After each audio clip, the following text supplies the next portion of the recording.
trashy pulp novels of the world have anything to offer? Are bestsellers all they're hyped up to be? The Terrible Book Club explores whether or not you really can judge a book by its cover or its ridiculous synopsis. If you've ever seen a book and thought, ugh, who's reading this? We probably are.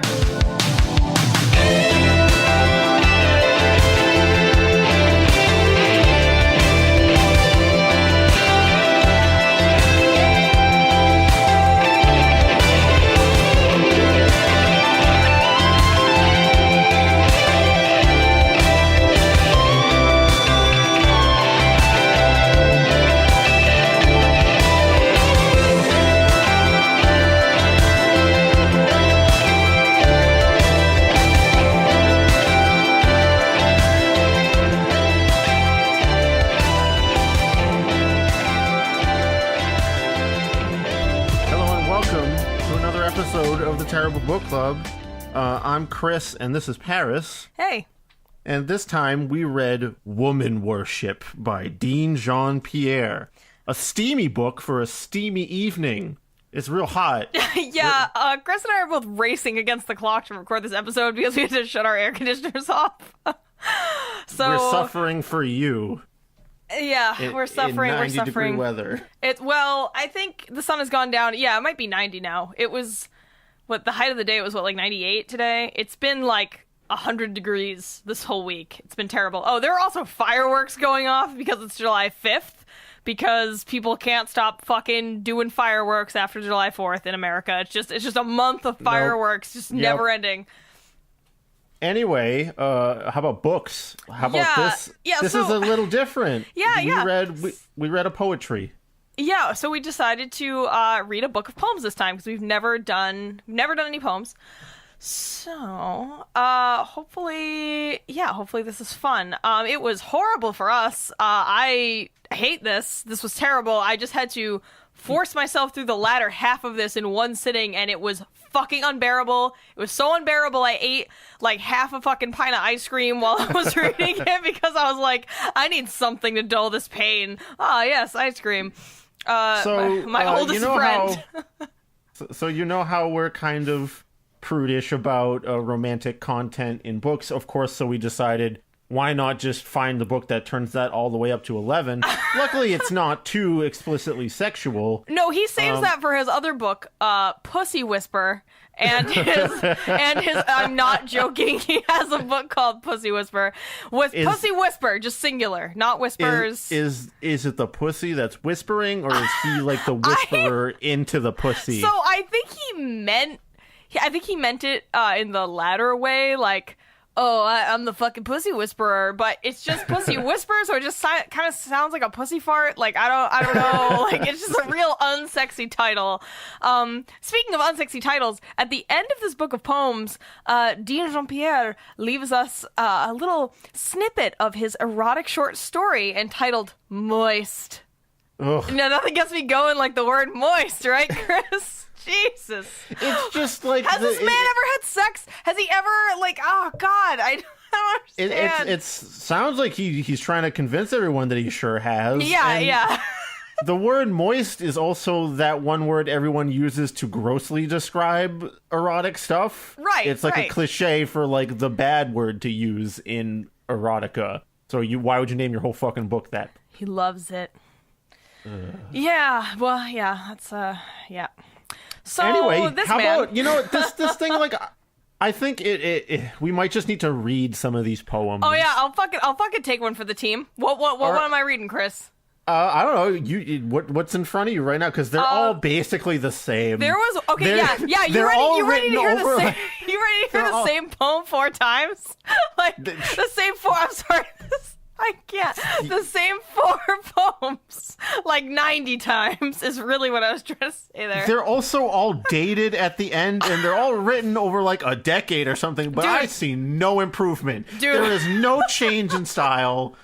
Nothing is different. Yeah, so all right, I just want you all to fucking know that I put extra effort into this shit. I took down every single date and title and categorized them by year and put them in chronological order and tried to read them in that order to see if I could develop a pattern, figure out what the fuck was going on in this guy's life when he was writing this shit. Guess what? there's nothing. It's just like life. Nothing matters. There's no pattern, and it sucks.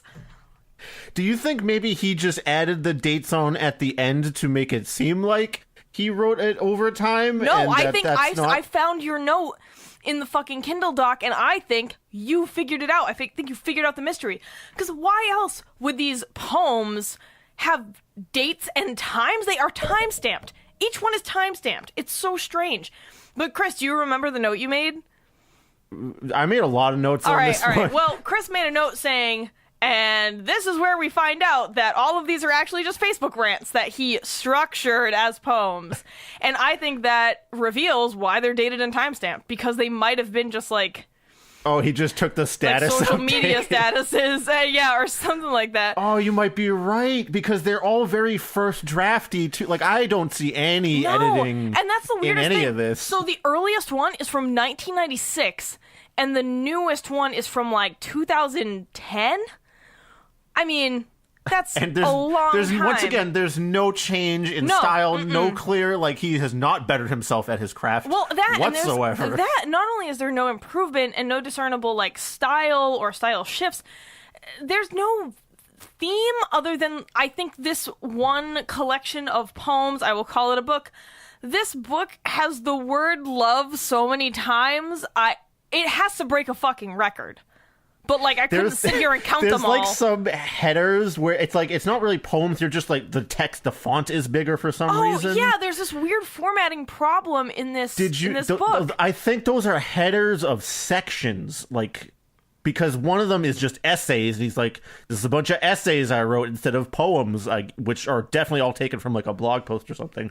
But if you noticed, the first header up front is love, and there's, like, a little spiel over there. And then at the end of the book, there's another header called love, and there's a different spiel under it. Yeah, honestly, he was recycling some of the same phrases and like, lines, I guess you would say, for poems, in different poems, and it was just... Yeah, it's like hearing the same 4 poems over and over again over 300 fucking pages of misery. Like, yeah, this guy just... It's like he just, like you said, it's like he just took all of these rough drafts, and it's like he wrote it down, never thought about it ever again, and then just published it. So, let's read some of these. I got one queued up and ready. I don't know if you do. Yeah, which one are you doing? I have Her Beautiful Mind. Okay, I'm gonna read at least once when you're done with that. Okay, Her Beautiful Mind.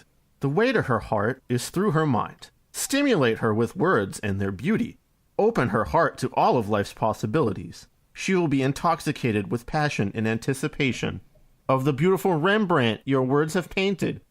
Touch her mind with the same fervency that you do her body. Make love to her thoughts as intensely as you kiss the words from her lips. Hold her by her dreams. Give her wings to fly. Taste the sweetness of her beautiful... I'm not done. Taste the sweetness of her beautiful mind. When night falls in a sleeping world, take ownership of her body and fly with her even higher to that sacred place where ecstasy and passion awaits your entrance. 6/28/2007, 10:58 p.m. So it's... All right, so while you were reading that, it sounded like you were just standing at a Target in, like, the furnishing section and just reading things and like turning around in a circle. Like, he holds her by her dreams. That's like a sign that some girl would have in her fucking room or something. Give her wings to fly. Give her wings to fly. That's also some stupid shit that would be printed on something in Target for some idiot to buy. Yeah, imagine just like a book of that it's vaguely pointed at, like, oh, I'm so respectful and loving of women. Not of just their body, though, you guys. You have to love her mind, too. Dude, Live, Laugh, Love, but written by a dude about women and in book form. That is what this is. It's so fucking bad. I'm gonna read at least once. That one... hang on, I just gotta bring it up. There's a lot of, like, so the themes of the poems are basically like, I like women so much, you need to respect them. There are some which is like, oh, a woman is writing from her perspective about being wronged by some former lover, and oh, you should not judge all other men by this former lover. Keep your heart open like a window. Did you know hearts are open like doors and windows a lot, Paris? Yeah, they're also lucid and full of water, apparently. I don't know, like, the shit that this guy says, all right, so this is one of the ones that made me fucking almost choke on ice cream earlier. At least once. At least once in this life, you are deserving of being touched. You are worthy of being loved as if you are the last woman on earth. Just default. That's really desperately, and you deserve default love. Yeah. When he touches you, your soul should feel as if it's on fire. By the way, all this guy's all the souls are on fire in this whole book. Your heart should begin to beat even faster. Your thoughts racing faster than you can think. Your thoughts racing faster than you can think. Okay. Everything you imagined, you now believe. Passion so overwhelming that nothing else matters. You are his, he is yours, and the world is your captive audience. They have to watch. You have the whole world enslaved. This is a poem about extreme PDA. Yeah, like this is a poem about exhibitionists who have broadcasting their sex on all channels all the time. At least once in this life, your body should be ravished and devoured until you can no longer breathe. Another orgasm seems almost impossible. You feel his touch. Oh. You embrace his love. God is watching smiling. God's watching too. He's also part of the audience. He got roped into this somehow, and he's just disgusted the whole. You are a one, and passion gives birth once again. Ugh. At least once, you should be someone's queen. Ugh. When's that one dated? 9/8/2010, 8:30 a.m. Okay. Here's another one for you. Some of these, they end up having some lines end up having kind of a threatening tone. I don't know if you noticed that. Yeah, I did. You know what is funny is, like, I didn't even think about that, and then you said it, and I was like, oh, fuck, you're totally right. Yeah, so I'm going to read you one where the button on it, the last line here, is a little bit alarming, let's say. Oh, okay, what's the title of the one you're reading? So this one's More Than Just a Kiss. Okay. Even if it is just a kiss we share and nothing else ever happens, I want to feel that I have touched a part of you that no one else has ever known, that no other lover has ever inhabited before. Something that will have more meaning than just the physical aspect of making love. I want a part of you that is solely just for me, a piece of you that will always regard me as special, even if it is just a kiss we share. I want to live inside of you for all eternity. Oh, fuck. 8/23/08/302 p.m. You know what's funny? It's funny because there's another passage where I'm pretty sure he lets it slip that he's a demon. So, like, there's supporting evidence here. Yeah, there's a lot of stuff that suggests that he might be some kind of interdimensional space brainwashing parasite called love that seeps inside of you and turns your brain into love mush. Excuse me. Like a brain slug from Futurama. Exactly, but he's also the captain of redundancy. In fact, I made note throughout where it was like, Captain Redundancy, here reporting for duty. Because he has lines like, leaving your physical being left for dead.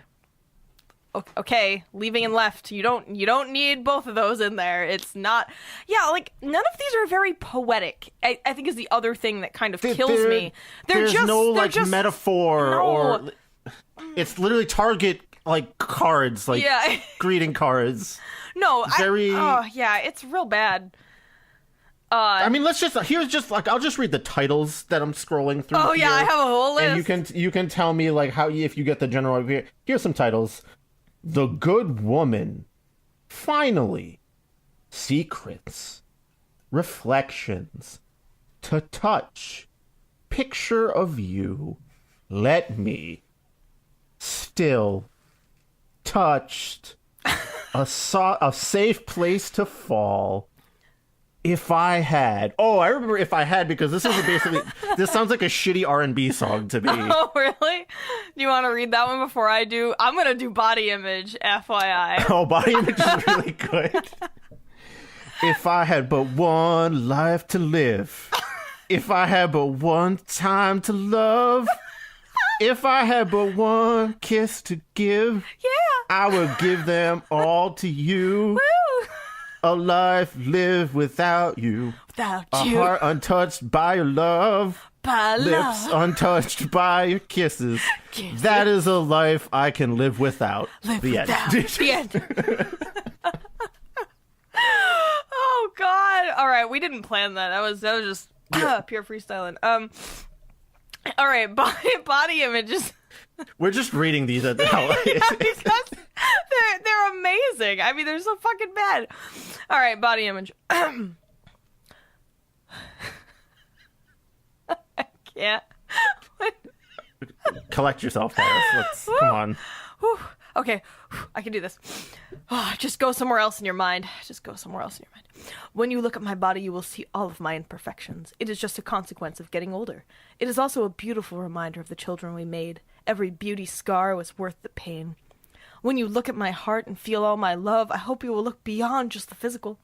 My body is just a shell for the woman that I am. It is just a house. Open the door and you will find the real beauty is waiting inside for you to come and touch it as passionately as you would my naked body when we make love. My breasts might fall a little lower now. They are just as sweet as they always were. Like wine, when it ages, it just gets a little bit better. It just gets a little bit sweeter. My waist might be a little wider now.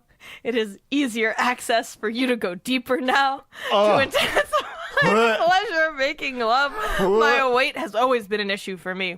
Sitting naked in front of a mirror used to make me cringe. I know it was embarrassing for you sometimes. Imagine how it makes me feel as your wife to know when the man I love with all my heart is embarrassed to hold my hands on a walk. Even with all this disrespect you have shown, I will hold my head up high, walk with pride in my step, because every day you cannot love me the way I deserve is another day to love myself even more. What does that last part mean? 8108, 4:05 p.m. What does that last part mean, Paris? Every day that he cannot love her the way that she deserves is another opportunity for her to love herself even more. Okay, all right. It doesn't seem coherent, but it actually is. So my waist might be a little wider now. It is easier access for you to go deeper now. I couldn't stop laughing for like 10 minutes. That got insane. me pretty good too. Like, what? Why does he think that, like, having a thicker waist makes it easier to fuck some? I mean, I get, I like, think, trying like, to say, her like... hips got literally wider, so, like, she could do a better, like, split, you know... No, that's... Women don't grow larger hips over time. Like, you develop through puberty, and, like, you might get more... like more padding, let's say, from fat around your hips, but like your physical, like the skeletal and muscular structure underneath isn't gonna like get bigger and make it easier for you to fuck them. Like that was. I mean, according to confusing. Dr. Dean Jean-Pierre, that's not what's happening. I think. Good fucking God. Yeah, these are... I think I'm gonna do maybe one more. Oh, and so almost all the book is poems, and then there's this section at the end that I almost couldn't get through because it's just like these long ranting passages. It's like what the they're poems essays, usually Paris. are. Oh yeah, that's true. They're essays. They're essays, Paris. Which means blog posts that he copied from his website, because he even just drops a line that's like, I know you people reading this on DeanJean-Pierre.com, so yes. He clearly just copy-pasted blog posts he made. I actually highlighted some pretty good lines from these essays. One is, the me of me will not compromise my integrity. Okay? That me of me, not the you of me, or the you of you. Oh, did you love spirit, soul, spirit, mind, body, soul, spirit, heart, mind, heart? Spirit, soul. I don't know what this is, but here's a passage where he uses it. Love in all its imagined and real beauty can only take hold of your heart, mind, spirit, soul, one word, when you allow yourself to find peace. Did he just not decide what word he wanted there and didn't proofread it? Dude, he didn't proofread any of this shit. It, like we said, it's all just very, like, rough draft. I mean, and there's another one. He's like, how many times during the day have you looked around and whispered to your heart, this isn't my life, and silence is your only answer? Oh, I don't know, never? That's kind of weird. Well, you're secure in your life, I guess, Paris. Maybe Dean Jean-Pierre has realized he shouldn't be writing this poetry. This isn't the life that he wanted. I mean, he's been writing erotica. So we need to tell everyone there are actually 3 volumes. Of somehow there's 2 more volumes of this of equal length. I don't know. Did he just rearrange them all? I bet he just rearranged them. Fuck, you're right. We should have bought them all, but I didn't want to spend that much money on them for the show. I'm mad that we even had to give money to the last couple of authors. I'm so mad about that. Yeah, some of the shit is hard to get for free from a library or like from a used book, because people didn't buy them. They bought them on Kindle. You can't find used Kindle books. It's kind of hard. While we're on the essays here, I want to read you my favorite paragraph from my favorite essay. Oh, good. Good. Beauty of Her, which is very focused once again on Dean Jean-Pierre, saying that, hey, you can't just like a woman. Wait, what was that? Didn't you just read a poem that was called Beauty of Her? I don't think so, no. Oh, okay. It was probably something slightly different, like a beautiful woman. Or her beauty. Or yeah. Or of her beauty, or something, yeah. So this is a whole paragraph here, but it has two of my favorite phrases in the entire book. Oh, I think I can guess. I think I made the same notes. There's another phrase later in the book that's even better. But this is an essay about, again, you should be loving your woman not just because she has boobs and a butt. Paris, did you know that? You should also be loving her because she's a person with a mind. Wow, really? Oh, yeah. Let me drop this wisdom on you from all right. Dr. Dean. If you only see your woman's true beauty in the physical light, then you're only allowing yourself to be privy to half the woman that she is, and you are cheating yourself from knowing all the other wondrous qualities that she possesses. Her beauty resides far beyond just her physical being and cannot be found only in the sanctuary between her ebony legs, the weight of her beautiful breasts, the sweetness of her kisses, and the seductive moans that escape her lips when she is enraptured with passion. After her physical being has been pleasured multiple times and the name of God and his son spills from her lips like the sweet inebriation of wine. When she lays quiet in your arms. I missed that. And splendid in her naked beauty, speak eloquently to her mind as you just did to her body. Get ready, Paris, here it comes. Her mind needs to be fed with equal passion because an unfed mind will lead to a restless heart. A restless heart and a wandering mind is the devil's playground. Caress your woman's mind with gentle strokes that will make her thoughts wet. What? And moan in blissful appreciation of your ability to seduce her thoughts. Get those thoughts real wet, Paris. What? You want those soaked thoughts. Oh, yeah, just dripping wet thoughts. Terrible book club, soaked thoughts. Soaked thoughts. When she is away from you physically and away from your touch, the passion of your words will keep her inflamed until you can once again consume and devour her body. Oh my god, he is a demon! He's a demon! Okay, yeah. I have a theory that he is an intersex demon, and I'm really glad that you have found more supporting evidence for my theory. Wait, hold on. Companionship, closeness doesn't have to be relegated to only physical intimacy. You can devour her mind as well. No. All right, but here we go. The deeper connection is that of the cerebral, the M spot mind. Unlike her body, needs more than just physical penetration to be incited, but the rewards for stimulating its deepest secrets desires is a woman who can become physically and mentally aroused at the thought of you. It's like being a superhero without the cape. Okay, he's an intersex demon. I mean, I've believed this fervently since I was about 60% of the way through the book. So his target is your M spot, so guard it closely. Yeah, what please. is the M spot? It says, well, actually, the way it's printed, it says the, and then a capital M, parentheses with mind in it, and then spot, capital S. So the M mind spot. The mind spot. I guess he was trying to say, like, instead of the G spot, her mind, but he was like your trying brain's to G spot. The M spot also sounds like some kind of like mid-afternoon PBS public television, like the science and arts providing. Okay, so all right, so he's an intersex demon, and I say this because so many of these poems, you can't really tell who the speaker is until all of a sudden you get a hint that it might be a woman or it might be a man. In some of them, he actually refers to, I'll say himself, but the speaker refers to themselves as both a woman and a man. And I think that instead of some kind of, lack of attention to detail, I think he slipped up. I think he's trying to sneak. Yep. He's trying to sneak this in. He is a demon he is a male and female demon. He's got everything. He's there. He's looking for your M spot. He's going to devour your mind and your body and become one by living inside of you for eternity. All right, and I have another one. I have another poem to back this up. Okay, yeah. All right. So TBC conspiracy theories All now. right. This one's called Sacred Trust.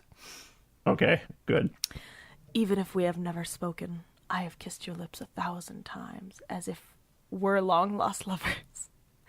felt your breath filled with passion against my skin, looked into your eyes and saw your pain. So many times I just wanted to call out your name, to feel you coming to life on my lips, even if you don't know I'm alive. What? I want you to know. What is that besides he's an immortal demon? Yeah, Please tell us. I know. I have your best interest at heart.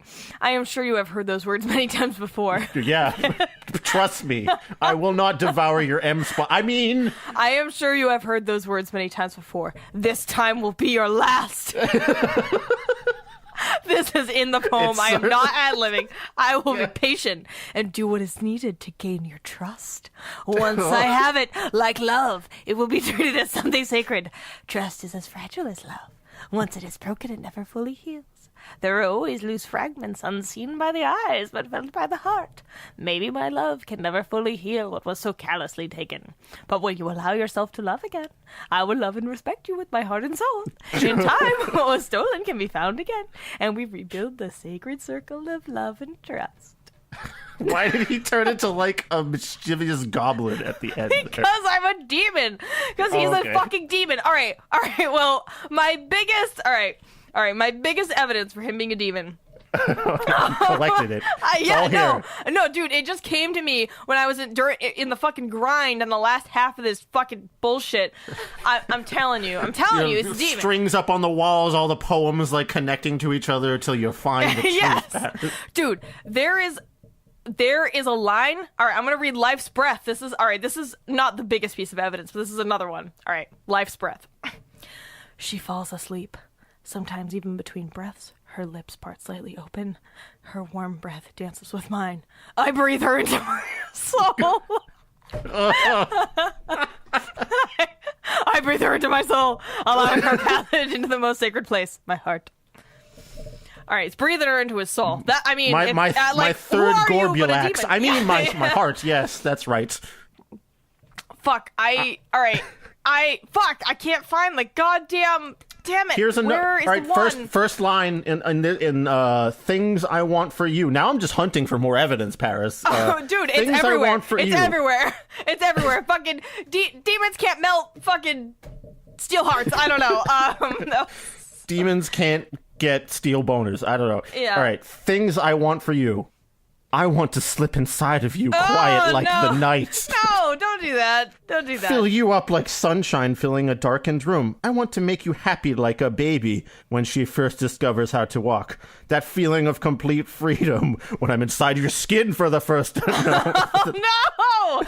I want to be the man who never lets you down. The one person in your life who you can always depend on. There are things I may never know, things I may never understand, like how to communicate with humans about what it is to be a woman. But my honest intent is to always have an open mind and be willing to listen even without knowing the answers. These are some of the things I want for you.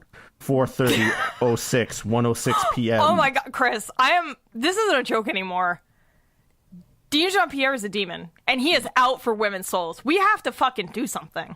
We have to stop this man. Like, this creature. He's not a man. What am I saying? All right. Here's my here's my biggest evidence. Okay. I will not give up. Tomorrow is another day filled with possibilities that the sun will shine on your face and your smile will return. The weight that breathes darkness into your heart will be lifted. You will make it. Believe it and it will happen. Live it and it will happen. Failure is not an option in your arsenal of hope, pride, and self-love. Look yourself in the mirror every day and repeat your name 3 times. More if you need to. Let the power of your name echo in your soul and reverberate through your consciousness. Until you can feel the power of who you are manifesting itself into your everyday life. Paris. That's just a Pokemon. There's literally a Pokemon that does that, Paris. So you're just a little insect creature. Isn't it a fucking crab or some shit? It's not even cute. It's not even a fucking pigeon or a fox. It's like a mushroom bug. All right. So... Yeah, all right. This dude's a fucking demon. But, all right. So we've been joking around and, like, talking about how bad it is. But, like, it's bad in a lot of other ways, too. You know, not just because it's horribly repetitive and shallow, but it's another one of those things that reinforces, those shitty gender roles and like stereotypes about men and women. Women are all perfect and beautiful, and there was never a mean one ever, and if you don't treat them right like they're queens, then there's something wrong with you. Yep. And also, I want to bring up something else that's like really weird about this fucking collection. At the beginning, he says, "Oh, this book is dedicated to my aunt. I love my aunt, and this book is dedicated to her." And that just seems like a weird thing. It seems like a weird group of poems to dedicate to your aunt. Just saying that. I think perhaps maybe he might come from a culture where an auntie is an older female family friend and not necessarily blood related. Maybe some cultures do that. Yeah, he's from one of the Caribbean islands. I don't remember. I'm not sure if they're a place that does that. Dude, or not, but I it think happens. he actually might have even said that in the letter. Like, she wasn't blood related, but she was a friend of the family. Auntie Talin was the wife of father's brother, and even though she was a relative through marriage, there was no doubt in my mind she was the mother that I needed as my own parents worked to give us a comfortable home and the necessities of life. So she was a relative through kind of distant marriage.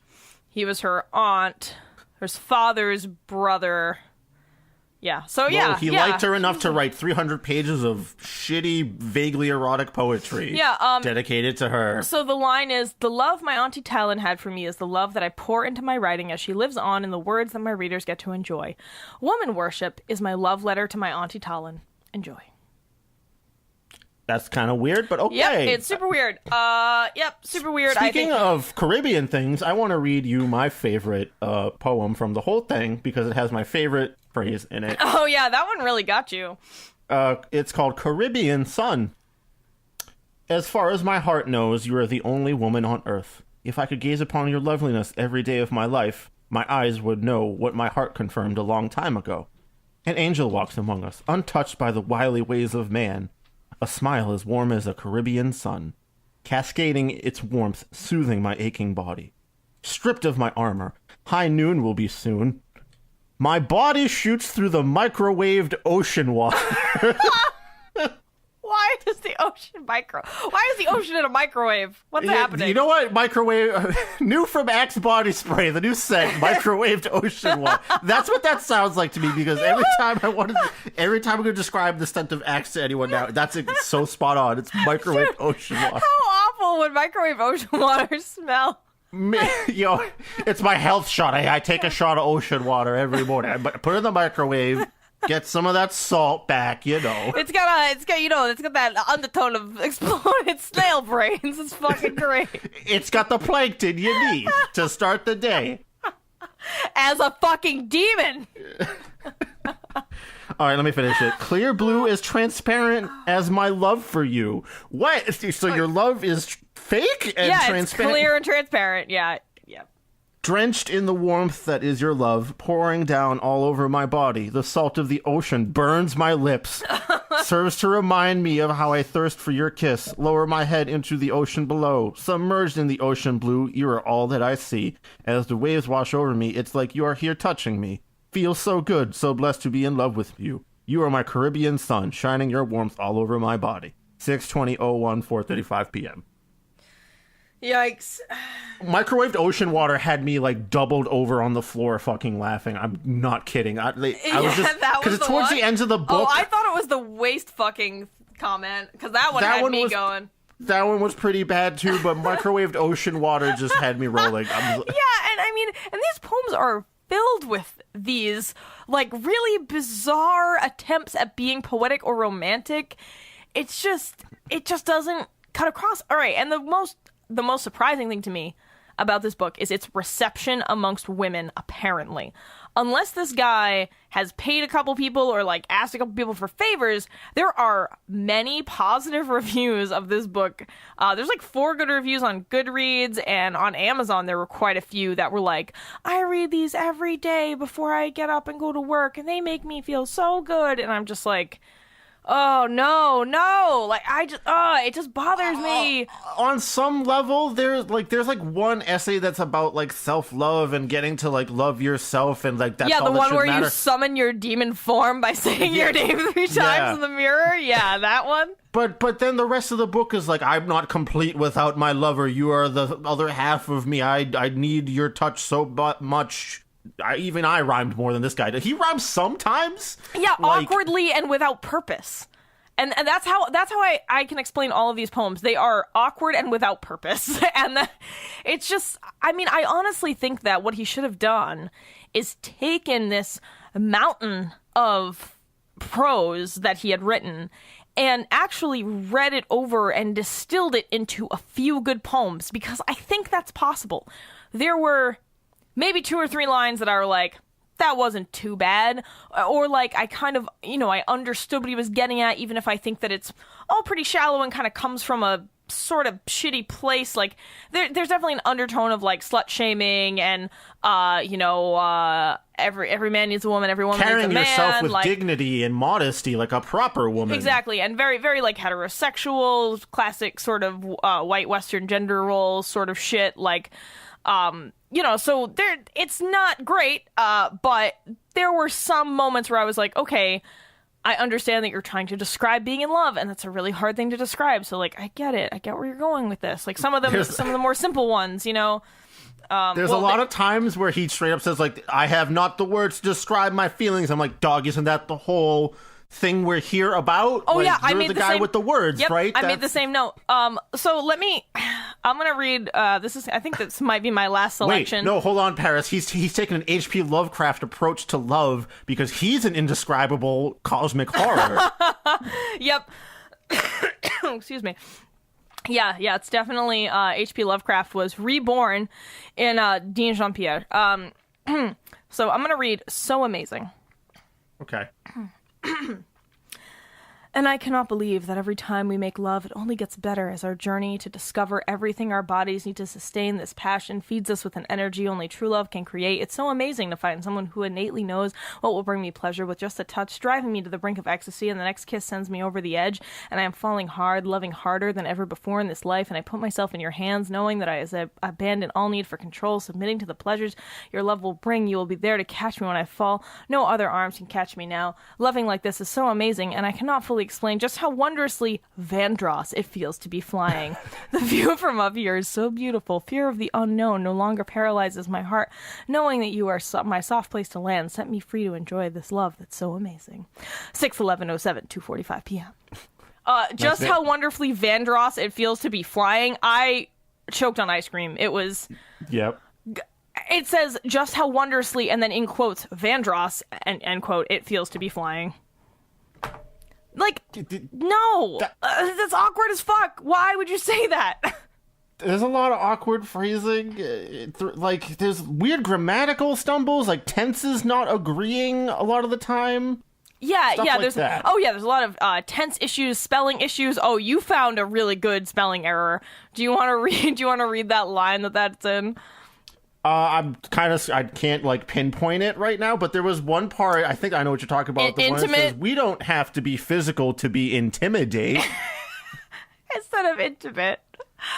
Oh, God. Yeah, I mean, intimidate you with my looks and my brains. Yeah, dude, nobody looked at these to make sure they weren't fucked up. So there's some still good titles in here. There was one that was one of my favorite titles, obviously, because I feel like he finally realized what he was doing here, because it's titled A Heartfelt Apology to All Women. Oh, that's what the title of this should have been. This whole book should have been A Heartfelt Apology to All Women. That was my alternate title. You stole my thunder. Yeah, that was my alternate title that I found, because the title of this woman worship is the title of the last poem in this collection, and I found the poem A Heartfelt Apology to All Women, and I was like, oh, this should have been the fucking title of this collection of garbage. Ugh. All right, so like we've said before, we're kind of not really into like romance and lovey-dovey stuff, but one of my favorite poets is Pablo Neruda. If anyone has ever heard of him, he was a Chilean poet, and he actually has some love poems that I really think are good, and I just wanted to read one or two as like a comparison. Yeah, let's cleanse the palate here. So the only problem is, like, they were originally written in Spanish. I can't speak Spanish. I feel like if I try to read it in Spanish, it's going to be horrible.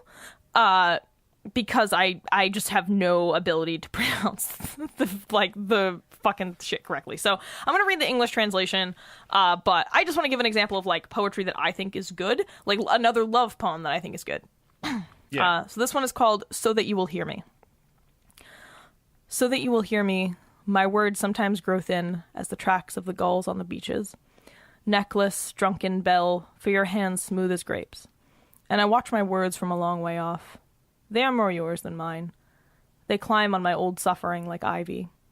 It climbs the same way on damp walls. You are to blame for this cruel sport. They are fleeing from my dark lair. You fill everything. You fill everything. Before you, they peopled the solitude that you occupy, and they are more used to my sadness than you are. Now I want them to say what I want to say to you, to make you hear as I want you to hear me. The wind of anguish still hauls on them as usual. Sometimes hurricanes of dreams still knock them over. You listen to other voices in my painful voice. Lament of old mouths, blood of old supplications. Love me, companion, don't forsake me. Follow me. Follow me, companion, on this wave of anguish. But my words become stained with your love. You occupy everything. You occupy everything. I am making them into an endless necklace for your white hands, smooth as grapes. So, yeah. Yeah, there's some good imagery there, and I'm sure while some of, like, the meter and feel of it was lost in translation. Yeah, there's that's the thing. Interesting connections to be made. That's poetry, you guys. Yeah, it's basically the better version of what this book was. Yeah, and that's what I mean. Like, I remember getting this. So that it's from a collection called 20 Love Poems and a Song of Despair. I highly recommend you pick this up. It's real short. You know, it's fucking poems. This version, I think, has a little introduction by Cristina Garcia, and there are Pablo Picasso illustrations in it as well. So it's like a really great little thing full of good art. And yeah, I was never into love poems, and then I got this as a gift. Like, one of my friends gave it to me, like, randomly, and I was like, wow, this is actually really good. Like, so it's very possible to write good love poetry and good poetry in general. We're not complete haters of poetry. No. When you do it like this, it's...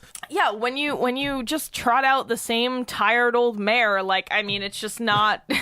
It's not fun. She ain't what she used to be, Paris. She ain't what she used to be. Yeah. Simpsons.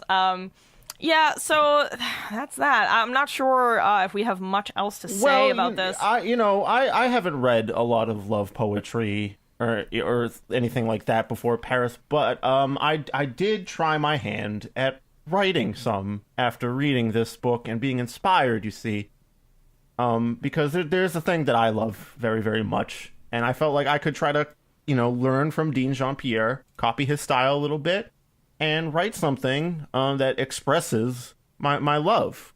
Okay, all right. It's about ramen. And that makes a lot of sense. It's called Perfect. Ready? Mm-hmm. All right. You are perfect, I think to myself, as I behold your delicious features. Your intoxicating smell and high fat content seduce my senses until I can think of nothing else but filling myself with your goodness. You deserve someone that appreciates all of you, and does not stop when they've only done a good job, but sees all of you into the very depths of your bowl. Someone to share your dreams with, even after all your noodles have been slurped. The end. That was actually like a lot better than I was expecting. I'm not being mean. I thought you were gonna do something like really dumb, but you actually tried, and it was actually kind of good. I tried to make it dumb though. Well, you're gonna have to explain like what some of that means. You should talk about Yume. There's a ramen restaurant I love very much that all they serve is big giant bowls of pork ramen that are huge. You get graded on your progress at the end. You can only pay cash. There is only pork ramen. You share your dreams when you're done, because if you can finish the huge bowl of ramen, you can definitely achieve your dreams. And they grade you at the end, which is perfect is finishing everything, a good job is finishing all the solids, and almost is not really doing much at all. And next time is like you barely touched it. So there's a grading system. There was a little bit of layer metaphor to this poem there. So I guess you guys can appreciate that now. And Yume wo Katare, what does that mean in Talk about your dreams. Talk about your dreams, yeah. Yeah. In Japanese? Yes, Yeah, indeed. okay. Sorry, I'm not good with East Asian languages at all. Or Asian languages at all in general. So anyway, even if you put 5 minutes of effort into a poem about ramen, it can be better than this book. So yeah, that's a thing. Thanks, Chris, for sharing your ramen poem. It was 15 minutes of effort, Paris. Oh, okay. Please. So I was actually going to try to find some shitty old poems that I wrote as a teenager, because I figured they were probably going to be pretty cringy at this point, but I don't have them anymore, which is probably a good thing. I looked. Phooey. I know. I was sort of hoping to find them, but also sort of not hoping to find them. So I'm content. I'm content with either outcome. This Leaving is fine. that mystery Yeah. out there. Well, there was the reason that I had a bunch of them was because in one of my high school like AP English classes, I think, or maybe just regular English. No, yeah, it was a regular English class. Our teacher was like, "Oh, if you want extra credit, just write poems and bring them in." So like I did, and I got a shit ton of extra credit, and literally no one else did it. And I was like, why? This is the easiest thing in the world. She's not even grading them based on how good they are, just that you were like, here, I wrote words on a paper, take this. And so I got like an incredible grade in that class because I just turned in a million shitty poems. But I thought I still had them somewhere, but I checked like my external hard drive with all my old shit on it, and I didn't find them. And I tried to find my old online journal of when I was like 15, but that site doesn't even exist anymore. Like you can't even find it on like what is that, like Internet Time Machine or what I forget what it's called. Wayback Machine. Yeah, the Wayback Machine. Yeah, you can't even find it there. So like it's all lost to time, and that's probably the best for my reputation as an adult. I'm very glad some of the shorter stories I wrote as a teenager are lost to the sands of time forever as well, because that shit is atrocious. So yeah.